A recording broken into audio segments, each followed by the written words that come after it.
Hey everyone, welcome to the Carbonite Jedi, where the Force will be with you always. Now in this video, which I'm super excited about, I'm going to be showing you an interview from 1977. And in this interview, they are interviewing Sir Alec Guinness, and he's talking about Star Wars while he is on the Parkinson talk show. Now this was a new interview for me. I'd never seen it before. And I hope, if it isn't new to you, that you enjoy it as much or more than when you first saw it.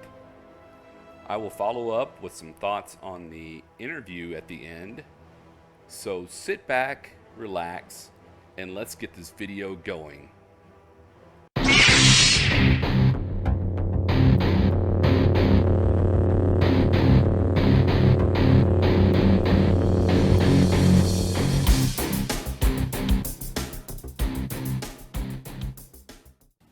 Now, let's talk about the latest aspect of your career, which is, it's quite extraordinary. You've been all these years in movies, and now all of a sudden you've hit the jackpot with a thing called Star Wars, which I saw last week, and I think just loved it. I think it's super. I think it's marvellous escapism and it'll clean up. But, how did you come to be involved with a piece of science fiction like that? Well, it arrived as a script.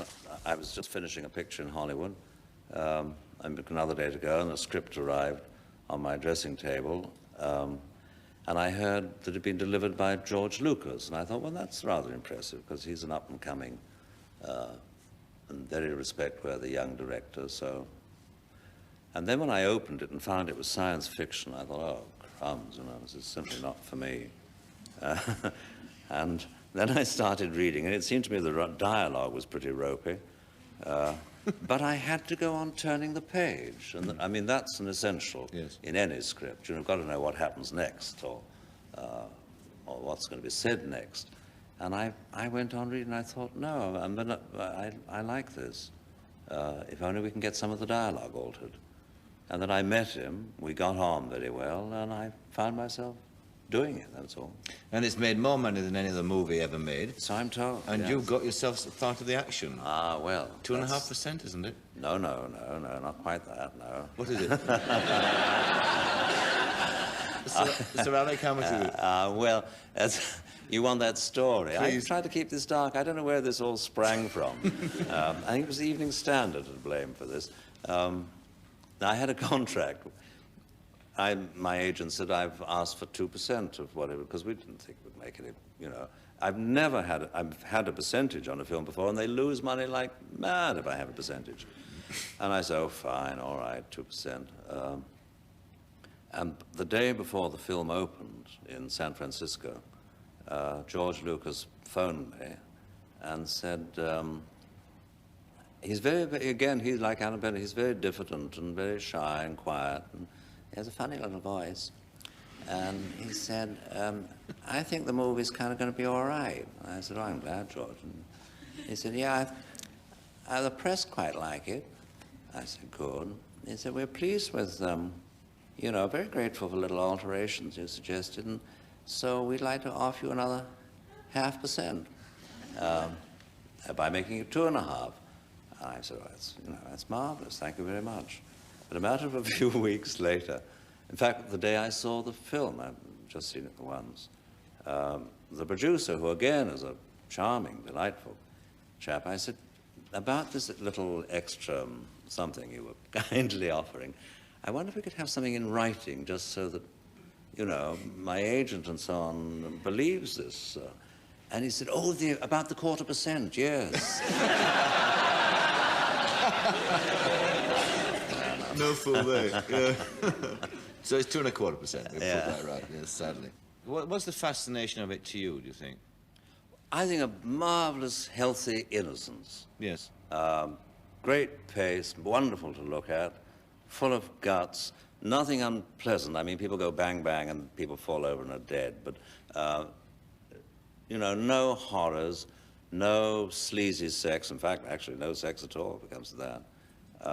And a sort of wonderful freshness about it, kind of like a wonderful fresh air. When I came out of the cinema into Tottenham Court Road, I thought, oh, Lord, London's awfully sort of gritty and dirty and full of rubbish, isn't it?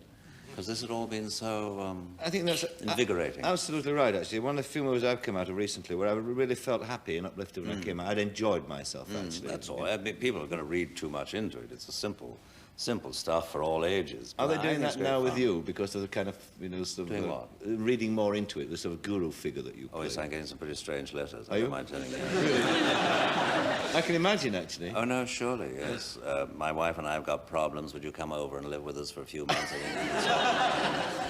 think Yes. You could have yourself a fine time.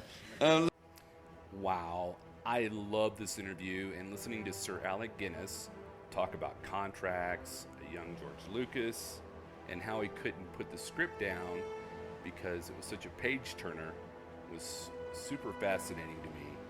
I know a lot of people have heard that Sir Alec Guinness hated Star Wars, and maybe he was put out with it, but listening to him talk made me think that he might not have been thinking it was a bad thing after all.